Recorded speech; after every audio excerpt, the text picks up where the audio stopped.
Rosalía é licenciada en Filoloxía e doutora en Didáctica das Linguas e Expresión Dramática pola USC e é compañeira profesora. Autora de ensaio, narrativa, teatro, música, poesía, porque ela é poeta en esencia e fundamentalmente porque a poesía tece todos os seus textos. Docente que trascende do inmediato, Rosalía Fernández Rial é tamén performadora, artista, espléndida recitadora que abrangue múltiples coñecementos e os expande e espalla con ilusión, intensidade e forza expresiva. Rosalía é referente no uso do teatro no espazo educativo. O seu Aulas en Paredes, nacido da súa tese de doutoramento, e agora o Mover Fichas son libros de obrigada lectura para quen quere achegar estas dinámicas á escola. Estamos contentas, orgullosas e agradecidas de que nos acompañe hoxe. Aprenderemos a través do que nos conta e de como nos lo conta, pois tamén iso é unha mestra. A palabra é túa. Moitas grazas. Moitas grazas.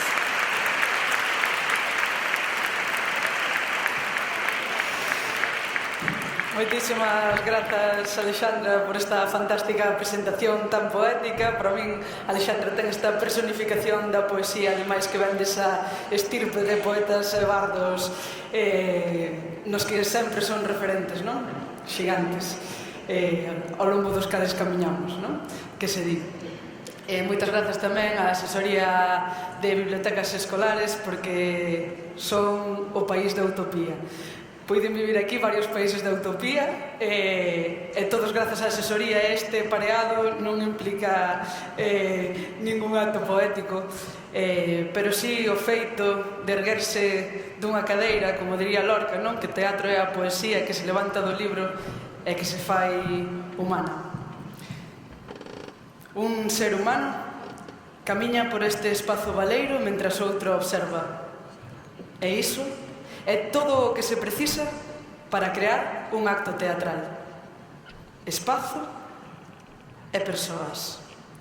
A primeira boa noticia é que todas contamos con isto en cada escola, con espazo e con persoas. É, como di Peter Brook nesta sentenza, neste enunciado inicial, é o único que precisamos. É verdade que as ratios podían ser máis generosas para traballar mellor co teatro na escola, e é certo que os espazos a veces poderían ser máis versátiles, pero non é menos certo que temos os dous componentes fundamentais. Entón, do que se trata agora é de convencervos, que seguramente moitas de vos xa estades convencidas e xa estades practicando, de que o teatro é, vou me atrever a dicilo, a metodoloxía máis eficaz e transformadora para levar ás aulas, non?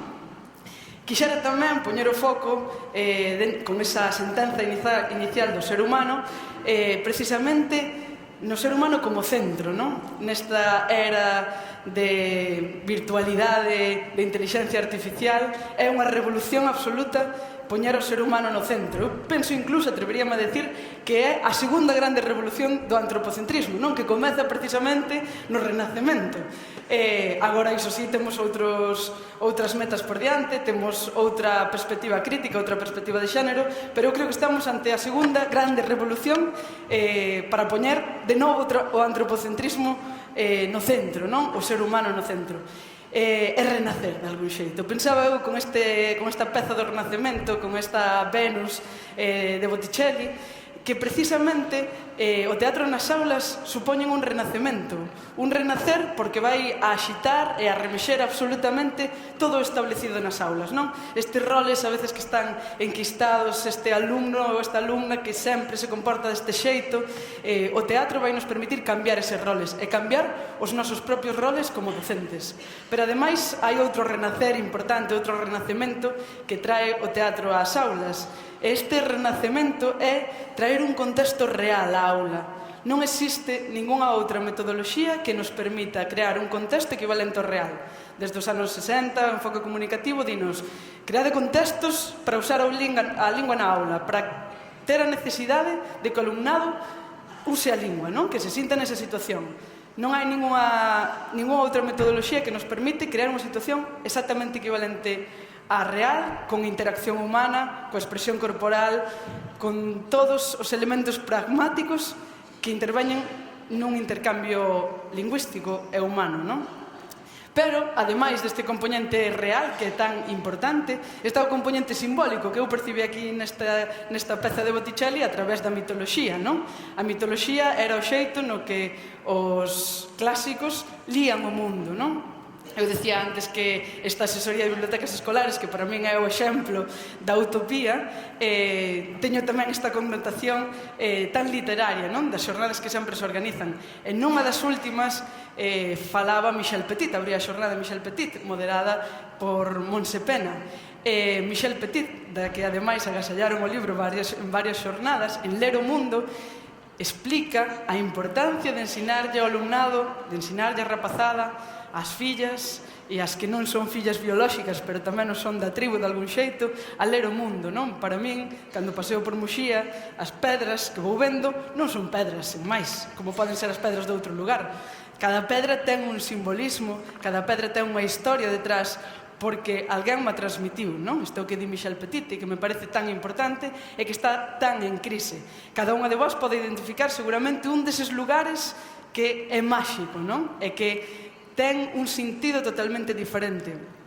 Esta é outra das grandes crises da actualidade, non? E de non poñer o ser humano no centro. Pois o teatro permítenos precisamente traer este simbolismo. Por exemplo, esta cadeira pode ser unha cadeira, sen máis, e todas estamos vendo, pero ao mesmo tempo podemos estar vendo o trono do rei Lear, se o activamos, ou podemos estar vendo a unha muller conducindo un camión, se o activamos mediante un pacto ficcional. Esta é unha capacidade máxica, non? E ademais estou vendo as dúas cousas ao mesmo tempo, que é un fenómeno que se activa grazas ao teatro, non? Estou vendo a realidade extralingüística e estou vendo a realidade simbólica. E isto, que pode parecer algo obvio, implica logo ter un poema e entender unha metáfora, e entender un subtexto, e entender un problema matemático tamén. Esta capacidade de abstracción que a veces é tan difícil de traballar, e percibirédela seguramente co alumnado, non? Moitas veces estamos traballando o símbolo e vemos que hai grandes dificultades, en grande medida, seguramente, que veñen dados por esta sobreexposición ás imaxes que xa están dadas de vídeos continuamente, non? Que estamos consumindo e que non requiren un exercicio de codificar os símbolos, non? O teatro tamén nos permite isto. Ademais do real, ademais do simbólico, hai outro componente fundamental que é o presente. Outro dos grandes retos da educación do século XXI é precisamente estar presentes, focalizar, non? Estar no momento, aquí, así, agora, non? Parece que paramos e todo se detén. Hoxe en día sabemos, e seguramente moitas de vós estaredes identificando estas situacións, que se o alumnado é capaz de centrarse, é capaz de todo, non? E que un dos grandes problemas é a atención, a falta de atención. Pois o teatro, parece que estou non vendendo ben, non? Mais ou menos. Parece que estou vendendo un produto. Síntome así como un speaker americano vendendo o mellor método posible. Pero, como vedes, non se pode vender porque é gratis, só precisamos espazo e persoas. Pois, precisamente, ese estar no presente é outro dos grandes retos do século XXI no ensino, e o teatro, se algo nos ensina, é a estar presentes, a crear presente, un presente efémero. E nese presente desas aulas, cando estábamos reflexionando sobre o Renacemento, un alumno dixo: "Profe, aí hai un triángulo". Efectivamente, hai un triángulo, non? Esa estrutura piramidal que se ve claramente. Este cadro, como nesa sentencia de Chekhov, non? Terá un sentido ao longo de toda a presentación. Esta estrutura piramidal, de repente, cando o alumno puxo foco sobre ela, dixen: acábame de dar a clave dos ángulos que eu quero trazar deste elo entre teatro e escola. Estes eran os tres ángulos que quería tratar, non? Por unha banda, a expresión dramática e teatral como ferramenta pedagóxica, que para min é o ángulo no que máis me vou centrar, porque é o ángulo que máis teño traballado e é o ángulo no que máis creo para traballar co ensino para traballar como ferramenta pedagóxica no ensino como vehículo para dar outros contidos. Segundo, a literatura dramática para adolescentes, que non sempre está tan presente como quixeramos nas aulas. Pensamos nos clubs de lectura e pensamos que lemos moitísima narrativa e é fantástico, pero non por iso podemos ou debemos deixar de ler outros xéneros. E logo ese ángulo final desa estrutura piramidal da armonía renacentista, que é unha proposta didáctica a partir de textos teatrais, pero que non consiste únicamente en ler un texto dramático, non só en dramatizar ou en facer unha posta en escena final, senón que outras maneiras poden existir para traballar textos teatrais nas aulas. Vale, cando emprendas a túa viaxe a Ítaca, pide que o camiño sexa longo, cheo de aventuras e cheo de experiencias. Este verso de Cavafis acompañoume durante toda a investigación que empecé alá máis ou menos polo 2011-12, cando estaba facendo TFM, de repente dixen, e se levo teatro ás aulas? E empecé a experimentar esta vertente do teatro como ferramenta pedagóxica, é dicir, como unha metodoloxía para aprender outros contidos. Desde entón, fun pasando por moitas aulas, non tantas, que parece que estou aquí que parezo Ulises contando aventuras, ni moito menos, pero dentro desa pequena odisea pois sí que fun cambiando e fun cuestionando, evidentemente, pois moitas das partes da investigación, sobre todo do marco teórico, o cal reformaría en grande medida, pero hai algunhas técnicas fundamentais coas que sigo traballando e que considero fundamentais. Entón, gostaríame compartilas ata despois situalas noutro paradigma que é o hipertexto, do que falaremos despois. Pero que me gustaría, ao mellor algunhas de vos, se xa fixo algún dos cursos, que non o sei, algunha cara podo recoñecer, xa poñeríamos en práctica algunhas das técnicas, pero parecíame moi útil traelas para que as desfixérades e as adaptárades aos vosos contextos e as cuestionárades, e a partir de aí puderamos empezar a traballar, que é o que imos facer todas o luns, co teatro como ferramenta pedagóxica nas aulas. Eu veño con ese reto e espero que o luns que todas me digades que pudestes aplicar algunha das actividades. A primeira das técnicas que me gustaría compartir con vos é o tabló. O tabló é unha imaxe estática, unha foto, unha imaxe conxelada que formamos cos nosos propios corpos. Sí? É algo moi doado, moi fácil de entender, algo no que ademais paramos o alumnado, están conxeladas e conxelados, e permítenos iniciar por primeira vez unha actividade dramática na aula de maneira ordenada, de maneira eficaz, porque imos collendo unha conciencia corporal e imos vendo que non me expreso igual se o meu corpo está así, nesa postura, que se o meu corpo está noutra postura. Toda esta calidade da expresión corporal vai cambiar a miña voz. Eu sou moi partidaria de que exista unha progresión na introdución das actividades dramáticas, porque o alumnado ten que percibir esta orde, digamos, de algún xeito, ten que percibir a importancia de traballar coa expresión dramática e teatral nas aulas. E para isto é moi importante que empecemos de maneira ordenada, de maneira, orden esa palabra, máis que ordenada, de maneira organizada, pautada ao comezo, para logo ir liberándonos. Nesta primeira actividade, como decía, partimos da quietude, por tanto o movimento está moi pautado, o texto está dado, aquí traballamos en concreto con poemas, máis concretamente o que facíamos era, temos un poema, imos extraer o subtexto, o que está detrás do texto. Por exemplo, estábamos traballando ao inicio con Celso Emilio Ferreiro, Longa noite de pedra, na hora de galego, lemos o poema, e eu dixendes, hai unha palabra, hai algún concepto, 12 anos, claro, que está detrás do texto, que non se di, pero que é a idea fundamental. E logo de ler Longa noite de pedra dixeron, esta idea é a resistencia. Entón, o tabló que creamos foi a imaxe da resistencia.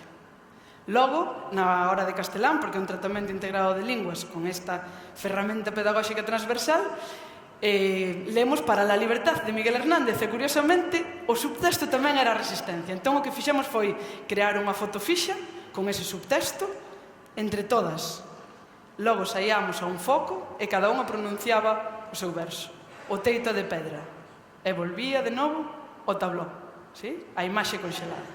Decíalles que de algún xeito como o tronco dunha árbore é ese subtexto e cada rama é o poema. Podemos incluso a partir de aquí facer moitos engadidos, non? Como por exemplo empezar poñendo unha música tranquilamente, imos indo cara á imaxe central que é o subtexto, conxelámonos, ficamos conxeladas, baixamos a música e cada alumno, cada alumna individualmente vai e pronuncia o seu verso, volve de novo outra vez a imaxe, volvemos a subir a música e o alumnado dispersa e volves a sentar. Esta é a experiencia mesma de ler un poema e é inmediato, elévanos 50 minutos xustos, porque o teito de pedra memorízase nun segundo, o chame de pedra noutro segundo. Temos un texto e temos unha performance no momento, en 50 minutos. E aínda está todo moi pautado. Outra cousa que fago normalmente é sacar a metade, non? Falábamos antes da ratio.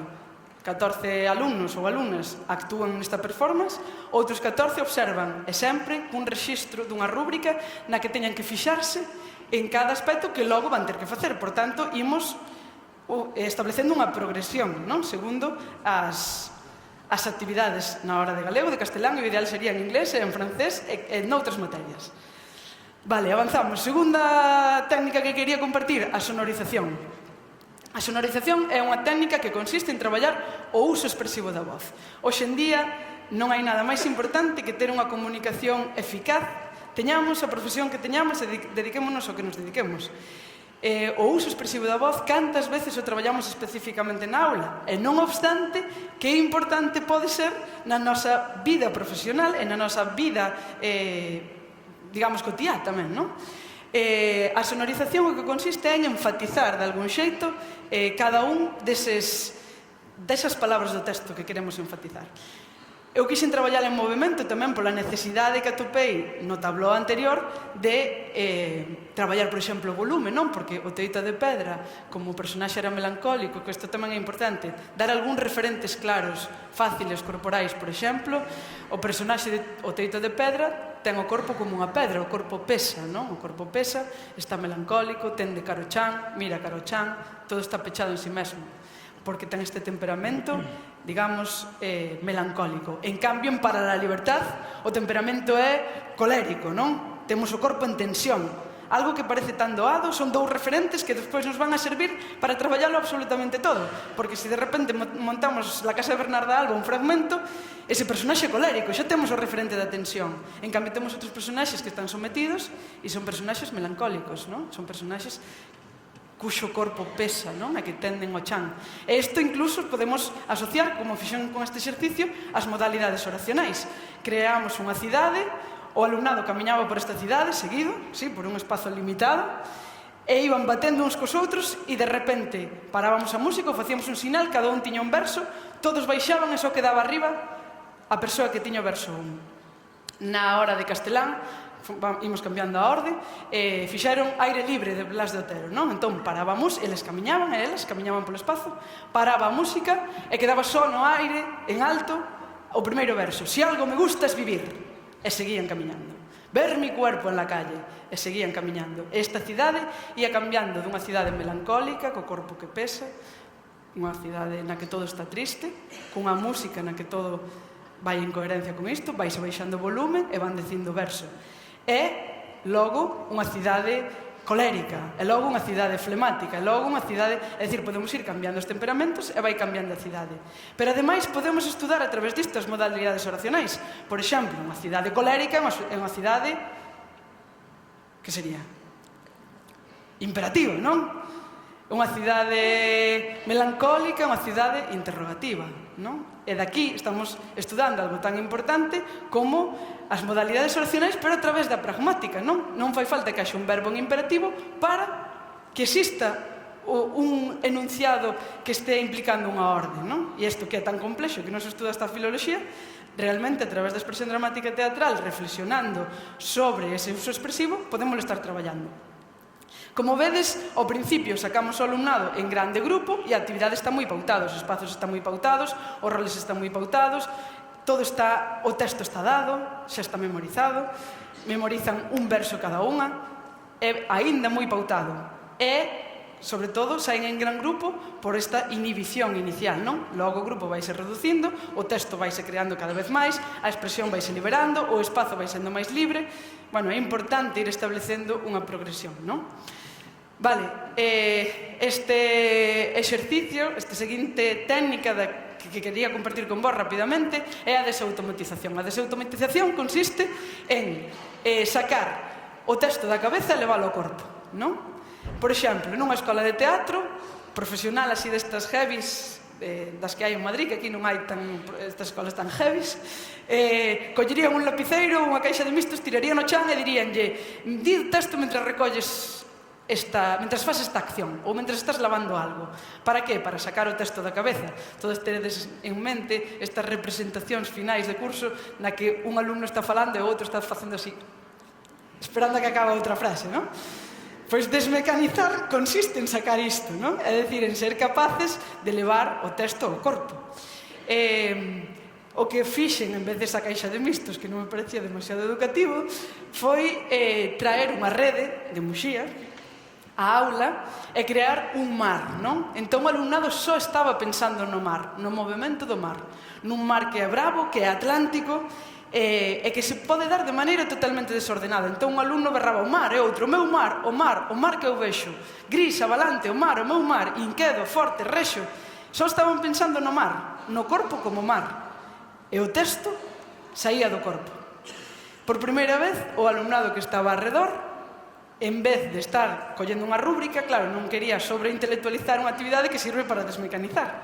Entón ían creando, como se foran poetas vendo o mar. Podían recoller algún verso dese mar e ían creando un novo texto, non? É dicir, unha actividade de creación literaria.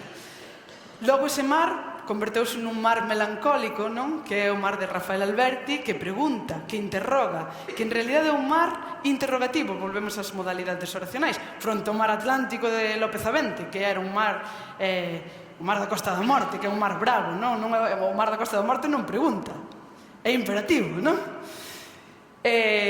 Vale, pois esa era a desautomatización. Imos reducindo, cada vez podemos sacar a menos alumnado, porque a desinhibición se vai consolidando, cada vez temos menos prexuizos a hora de sair, e fixamos actividades de improvisación. O texto xa non está dado, vedes esa progresión, non? O texto xa non está dado, xa poden improvisar. Hai millóns de maneiras de técnicas de improvisación, non? A min gustame aplicar varias delas. Por exemplo, algunhas son herdeiras do teatro do oprimido. Eu doulles 3 ou 5 intervencións. Empeza o opresor, acaba ou empeza a oprimida, acaba a oprimida, se quero que gañe a oprimida, non? E se quero que gañe o opresor, fago isto é como un sistema, non? Vou controlando, pero eles non saben que eu estou controlando quen vai gañar, non?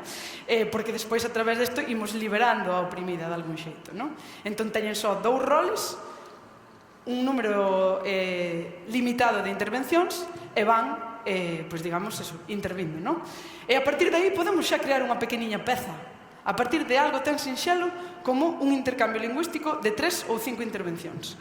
Pero hai moitísimas outras técnicas de improvisación, por exemplo, a improvisación analóxica, que tamén fixemos con algún texto dramático. Por exemplo, estou me lembrando agora da Piragua de Cándido Pazó, pero tamén fixemos con textos da miña compañeira Paula Carballeira, que estivo, bueno, varios poemas de Paula Carballeira e tamén varias pezas dramáticas que estivo hoxe pola mañán aquí, que seguro que pasaste de genial con ela, porque é absolutamente máxica contando.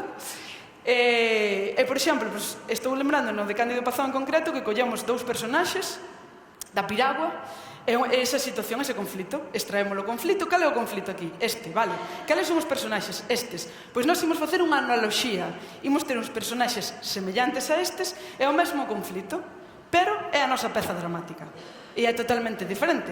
Xa temos unha maneira distinta, que xa nos estamos adentrando no terceiro dos ángulos, que é unha maneira diferente de traballar os textos teatrais nas aulas, que poden ser textos non teatrais. Isto pode facerse a través dunha noticia. Leo unha noticia nun xornal, un texto argumentativo, extraio o conflito, extraio os personaxes e podo facer unha dramatización mediante unha improvisación que podo ir consolidando e podo montar unha peza final, que foi un pouco que fixemos a través do xogo de rol. O xogo de rol non me vou parar moito porque todo o mundo coñece o xogo de rol. O que sí, quixera ao mellor comentar que me gustou partir, por exemplo, desa mesma imaxe de subtexto que elas e eles detectaron ao comezo, que era a resistencia. Entón creamos unha reixa de resistencia con eses paus, que despois, como veredes, mercamos uns paus máis grandes para a representación final, porque era un momento especial.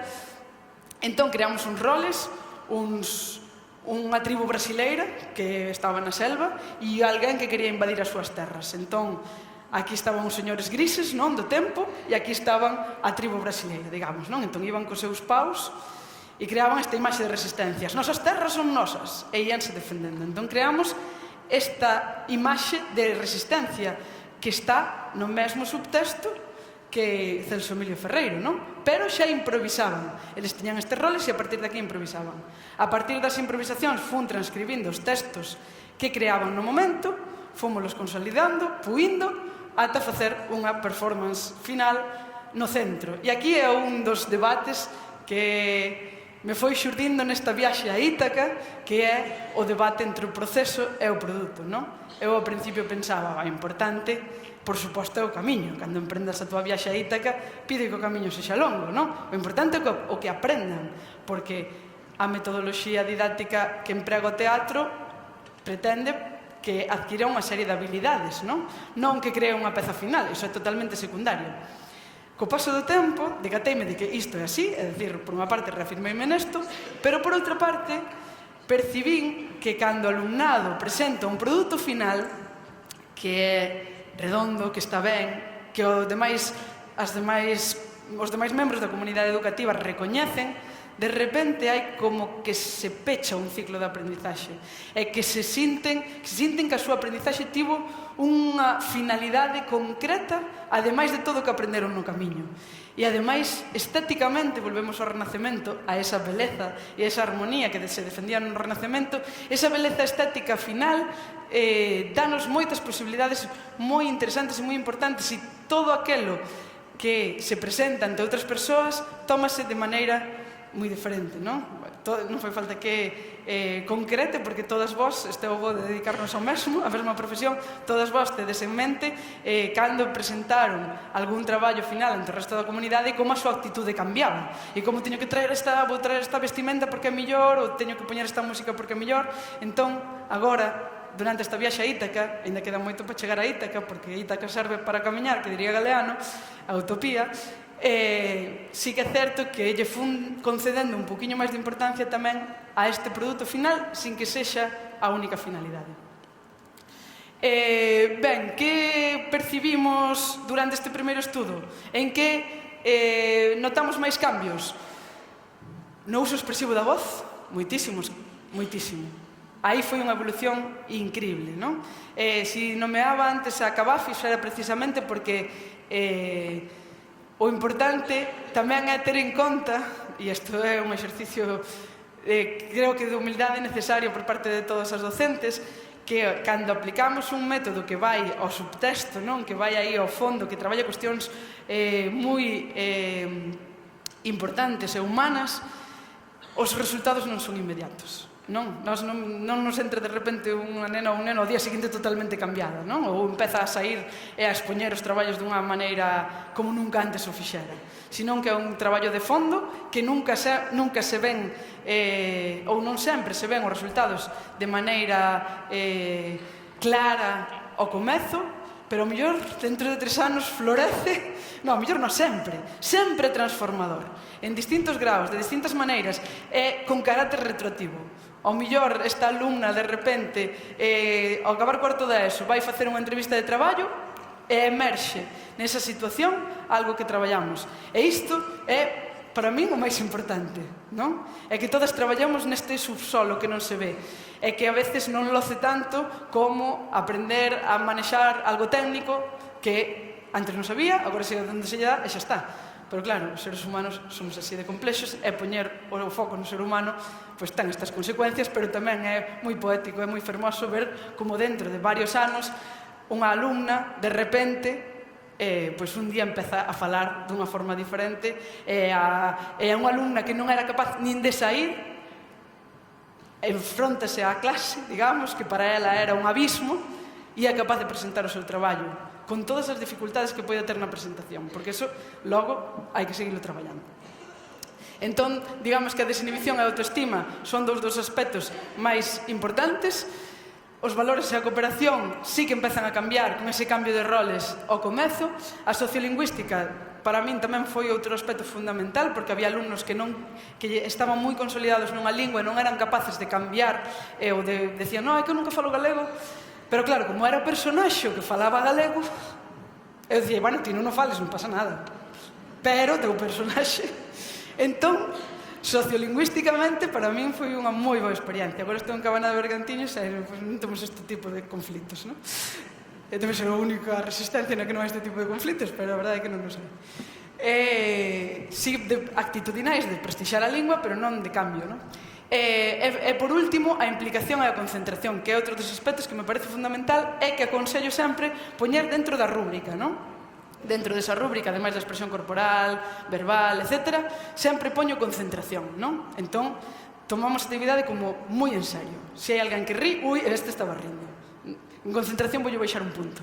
Eso é importantísimo.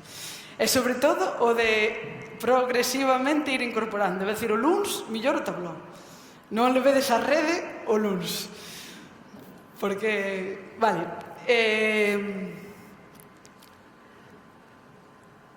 existe a maxia e pode ser de todas. A que tanto novelo e tanta historia? Eu tamén navegar. Estaba pensando que estas xornadas falan tamén de Xoana Torres, non? E falan tamén desa navegación. Estaba pensando que, claro, ata agora foi a utopía de estar na academia, programar todo con calma, chegaron á aula na que había outros profes que facían de malas e poñían as notas, eu iba ali, investigaba, facía os tablós, volvía para o meu para aquela sala de bolseiros a facer a investigación, pero de repente hai que botarse a navegar nas aulas, hai que poñer as notas e hai que aguantar toda a mañán 6 horas, 6 sesións que vos vou contar, non? En pé, pois intentando navegar ese temporais que acontecen a veces. E aplicar todos os días exercicios de expresión dramática teatral, non sei se o probastes algunha vez na vosa vida, pero eu que sou unha muller con moita enerxía, acababa peor que Ulises. Chegaba a casa e non había muller xa. Entón, de repente, dixen, isto non pode ser. Teño que xestionalo de outro xeito. Teño que crear algún paradigma onde sitúo agora as actividades de expresión dramática teatral, agora que ven a realidade. A mí sempre me costa chegar á realidade un pouco, pero logo chego.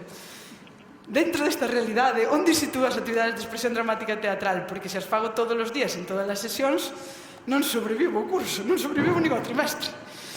Entón, foi cando me veu á mente a posibilidade de crear un outro paradigma posible. O primeiro que me veio á cabeza foi unha unidade didáctica, pero dixen, unidade didáctica? Claro, era moi ríxida, non? Decían, unidade didáctica trae todo moi pautado, a lingua vai por un lado, a literatura polo outro, non me coincidía na maneira en que eu quería enfocar. Dixen, non, unidade didáctica non. Isto parece como os chistes estes que vas desbotando, non? Os contos. Como os 3 porquiños. Esta casa non a quero. Seguinte casa. Claro, traballo por proxectos ou tarefas. A min parecíame evidente que me iba a enfocar no traballo por proxectos. Sobre todo agora que me reconciliara con ese proxecto final, non? Porque antes estaba como un pouco reticente, pero agora dixen, agora que estou a gusto facendo un produto final, o traballo por proxectos pareceme o modelo perfecto para inserir esta metodoloxía. Pero atopei outro problema. Claro, porque eu decía, claro, o problema do traballo por proxectos ou por tarefas é que todo se enfoca en unha tarefa final. Entón, eu pensaba, imos facer un rap aquí, non? Nesta aula magna, imos facer un rap. E resulta que esta sección está entregadísima co rap, a tope. Entón eu digo, bueno, pois vamos facer unhas tarefas posibilitadoras, entón imos vir varios días, e todas as actividades que eu vou deseñar van a consistir en ser posibilitadoras dese rap. Un día damos a rima, outro día trae outros raps, outro día empezamos a improvisar pois con algunhas rapeiras, incluso trae o García para que dé un obradoiro. Todo vai orientado a ese rap. Pero que esta parte de aquí, que parece que a teño un pouco esquecida, resulta que non lle gusta o rap. Non lle gusta nada o rap. E esta parte dali non é só que non lle gusta o rap, que ademais din que o ritmo que non é o deles, é o delas, e que non van facer o rap. Entón eu digo, e todas estas tarefas posibilitadoras que eu fixen durante tanto tempo, que fago con elas? Desbótoas. Entón, claro, aí naceu o conflito co enfoque por tarefas ou co traballo por proxectos. E foi entón cando pensei, bueno, podemos crear algo distinto. E non sei por qué, a mí sempre me ven antes á cabeza a parte literaria que a real, que xa vos daría desconto. Entón, o primeiro que pensei, non sei por qué, foi a maga sorría sen sorpresa, convencida como a min de que un encontro casual fora o menos casual nas nosas vidas. E con esa outra perspectiva de Cortázar, agora xa con a perspectiva de xénero, sendo crítica con Cortázar, pero tamén admirando o seu estilo increíble, decateime de que o millor tiña que tomar esa mariola, non? Esa rayuela, como modelo para non ter que seguir unha secuencia sempre igual, e que podía crear un paradigma diferente. Entón pensei nun mapa e dixen, vou imaginar un mar, como ese mar de Ítaca, e pensar que hai 4 portos principais. Un porto vai ser as artes escénicas, van ser a expresión dramática teatral, este xa o teño seguro. Outro porto vai ser a lingua e a literatura, porque é a materia, claro, iso é indispensable.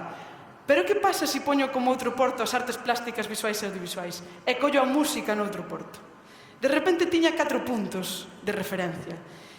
E todo o que me viña á cabeza podía localizalo entre estes 4 puntos, non? E isto aconteceu tamén, isto que aconteceu na literatura, pero aconteceu tamén na realidade das aulas, a que xa me estaba enfrontando que me trae a terra, non? Lembro unha vez que estábamos explicando un texto, estábamos representando un pequeno texto de teatro clásico, e dixen, bueno, este texto é de Lope de Vega. Entón a nena dixo, profesora, este era Gei, verdad? E claro, eu de repente dixen, wow! Claro, eu acababa de chegar e pensaba, bueno, viña da facultade, vou facer aquí unha revolución e de repente dixen, bueno, claro, esta alumna está pensando que estou falando de Lorca e o único que tiñan en común eran 2 letras, non? E que eran escritores, bueno. E a mí de repente aí xeneroume unha crise existencial tan grande que quedoume parado o tempo, absolutamente, na aula, e de repente empecé a visualizar como puntiños, non? E claro, eu pensei, claro, que esta nena ten a Lorca neste puntiño e a Lope de Vega neste puntiño. Estes puntiños están flotando así polo espazo exterior, e de repente eu falo de Lope e por aquí aparecía Lorca e actívaselle este puntiño. E de repente dixen, teño que amarrar este punto. Cal é a solución? Amarralo, non? Entón pensaba, visualicei todo isto nese momento, cos rapaces berrando. Entón dixen, como podo amarrar isto? Pensei nos portos e dixen, vou coller a Lorca, co seu nome, a súa figura, e voulle empezar a amarrar como se fora unha constelación, para que a estrela non estea solta no espazo exterior e poida vincular as outras estrelas e poida ordenala no pensamento. Entón pensei, que pasa se a Lorca lle ate un porto musical? E lle poño a Silvia Pérez Cruz cantando o Pequeño Vals Vienés. Ou Enrique Morente con Lagartija Nick. Ah, aquí xa teño un amarre. Parece que aquí Lorca queda xa un pouco máis amarrado, non? Que pasa se a Lorca lle poño outro amarre máis e, cando explique, poño Guernica na clase? Entón, eu penso, Lorca, bum, Guernica, vanguardas, cubismo, Picasso. E outro amarre por aquí. Vale, parece que o barco xa é máis difícil que marcha, non? E se de repente, ademais destas artes plásticas e visuais, e ademais desta música, de repente representamos un fragmento de Poeta en Nova York con esa cidade, que esta técnica que dixemos antes, entón, inda por riba, eu encarnei, vivín dentro de min este personaxe, non vou esquecer ese poema no que eu fun esa aurora de Nova York, non o vou esquecer, porque a vivín. É porque sei que hai unha música, é porque sei que hai un cadro ao que eu asocio, é porque sei que hai diferentes portos nos que amarrarme. Entón, de repente, visualicei o hipertexto, non? Que era este mapa con estes 4 portos, nos que podemos romper a unidade, no que todo está cohesionado. Que pasou co rap? Que non me esquezo do rap. Que pasou co rap? Bueno, pois que aquel alumnado que resulta que non lle gustaba moito o ritmo, resulta que hai ali unha persoa que estou vendo que é unha crack facendo críticas. Gustaño moitos youtubers e resulta que é un fenómeno facendo críticas musicais. Entón, que pasa se el fai unha crítica musical deste rap? E despois pensei, bueno, e ademais a elas gustalles moitísimo o cine.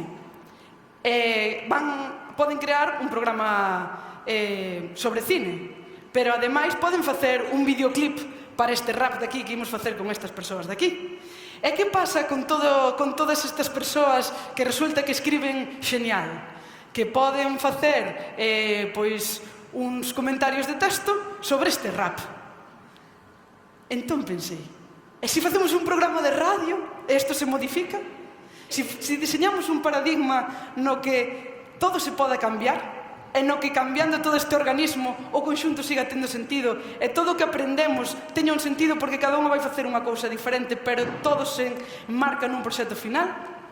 E foi así como naceu o Intertexto, non? Por exemplo, un programa de radio poderíamos facer entre todas e cada unha teria unha especialidade. Ou podemos facer unha revista literaria. En esa revista literaria vai o rap escrito e vai unha crítica sobre o rap e vai unha crítica de cine e vai unha crítica audiovisual sobre ese videoclip que fixemos. Todo colle sentido, non?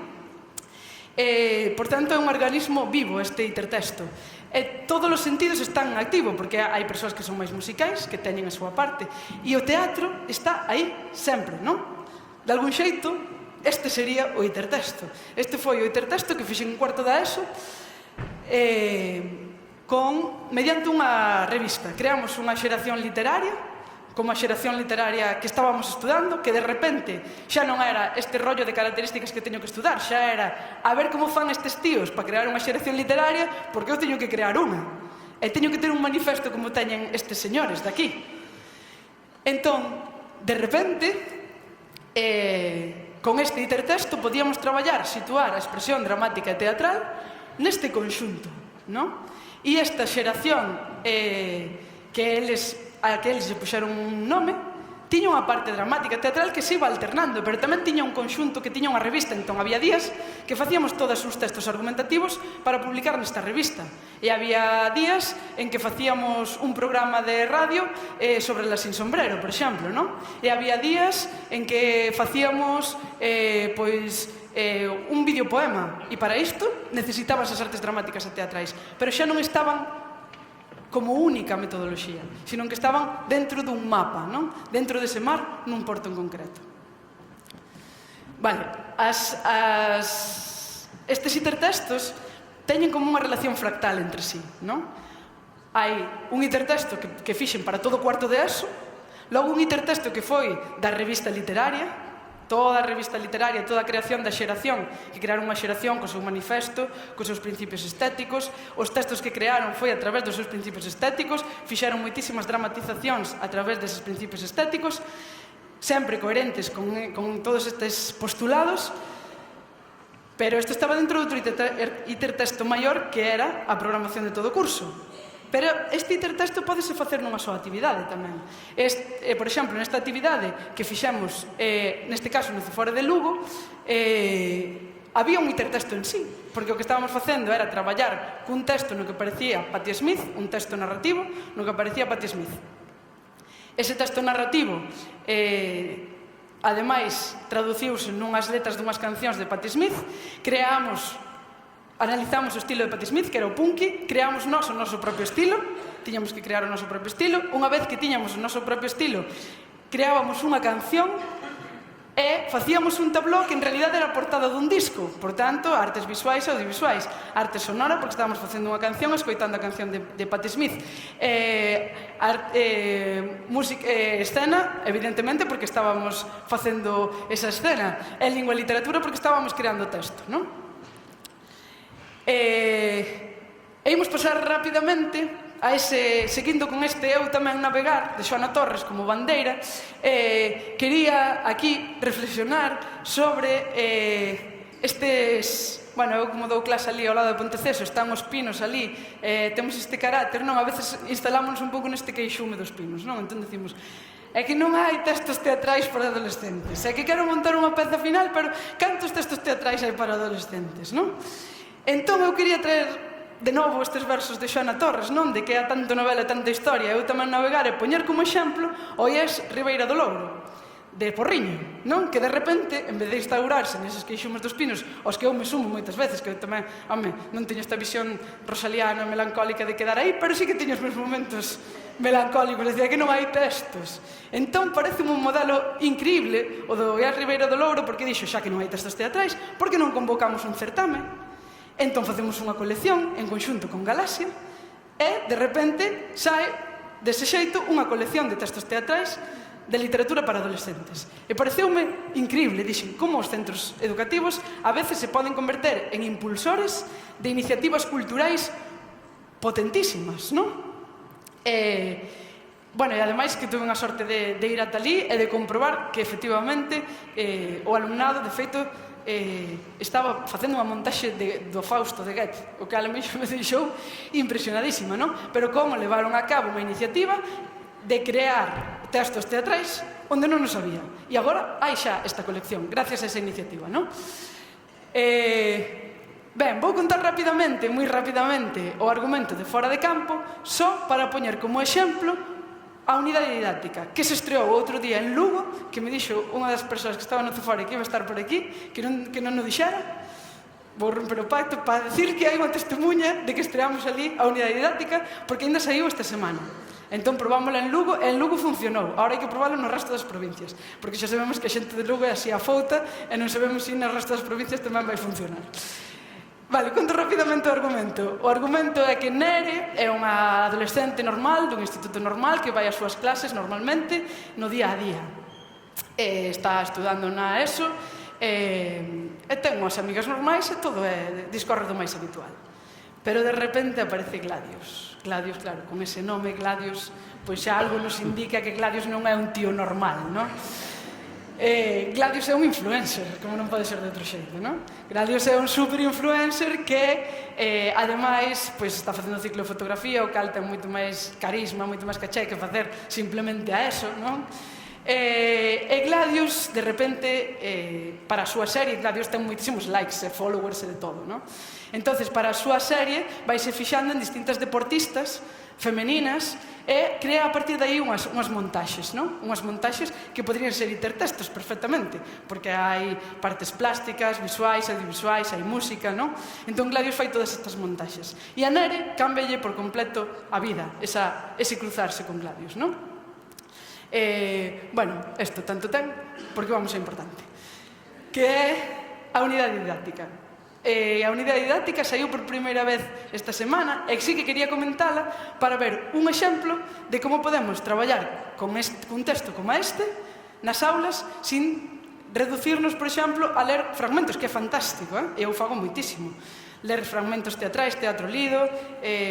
A miña compañeira de galego acaba de pasar agora a fase do fiote, que imos mañán con teatro lido, son super defensora do teatro lido, está xenial.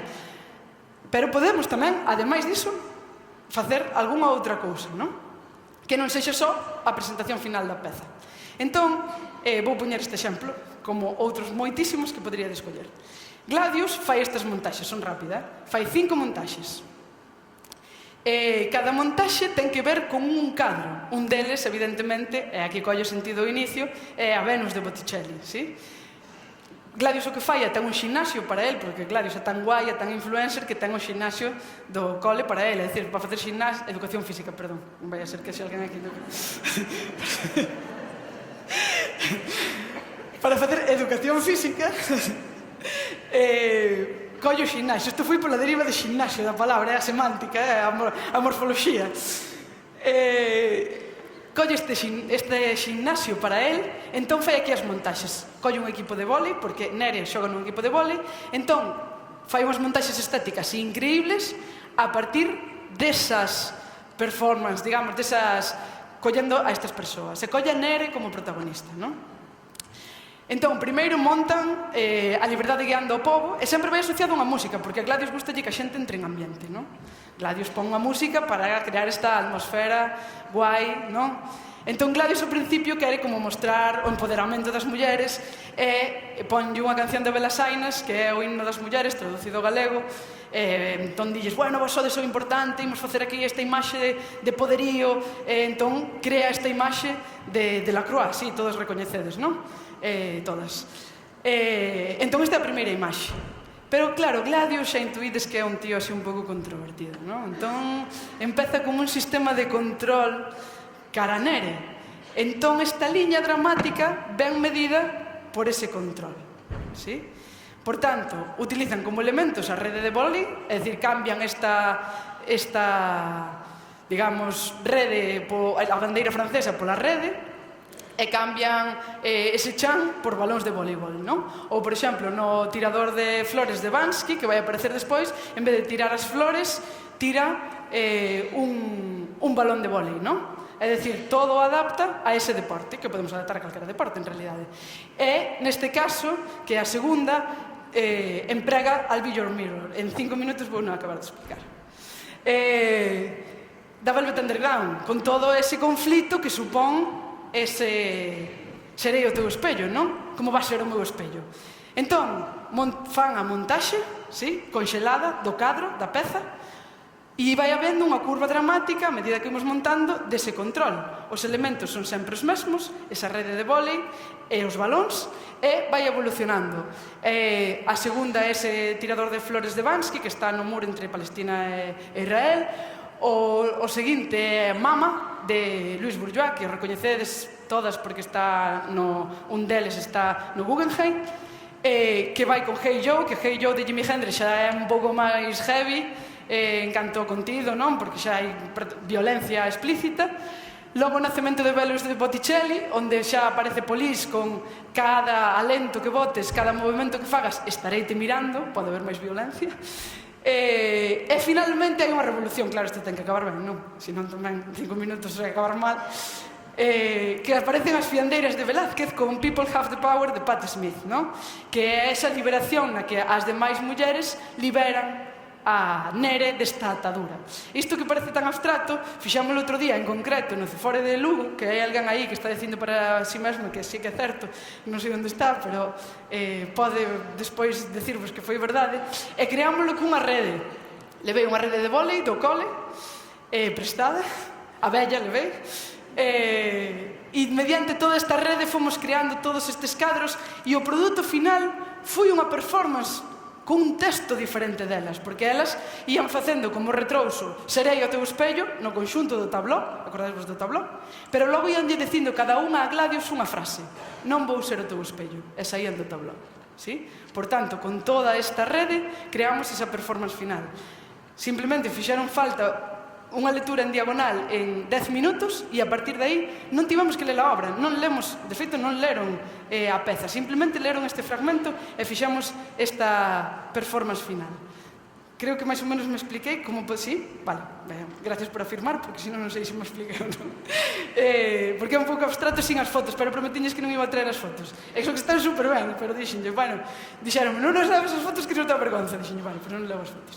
Pero quedou increíble. De feito, xa lles decía que había que facer en Lugo, na muralla, además está aquí Alexandra, non? Había que facer en Lugo unha performance partindo desa con eses profes, con iluminación, coa música, e en realidade é un intertexto. Están as músicas todas, están os cadros, a improvisación verbal que elas e elas din, e a literatura da que partimos do texto, pero creamos outro texto novo.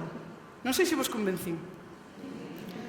A mellor maneira de consolidar este convencemento sería que o luns, bueno, vamos dar toda a semana, porque o luns é un día moi malo, pero que en toda a semana, ao longo de toda a semana, alguén puxese en práctica, de algún xeito, estas prácticas teatrais. E xa remato, quería volver a agradecer a asesoría de Bibliotecas Escolares de Galicia, este país da utopía, a cada unha de vós pola escoita atenta, e por suposto, quería rematar con esta frase, con este verso de Carlos Negro que di: medrar é aprender a fuxir da ditadura dos espellos, que me parece que ten moita relación con este serei o teu espello.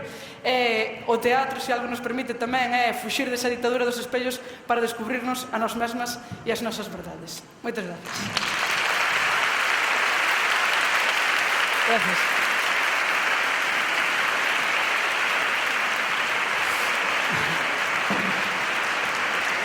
Bueno, moitísimas grazas. Non vos lo dicen, pero Rosalía é unha DJ literaria tamén e ademais unha grandísima agitadora pedagóxica. Entón, moitísimas Moitísimas grazas unha vez máis pola túa participación. Lembra de pasar agora polo control de asistencia, tamén ás 4, e pregamos que haxa moita puntualidade para seguir o programa na súa hora. Graciñas. E bo proveito.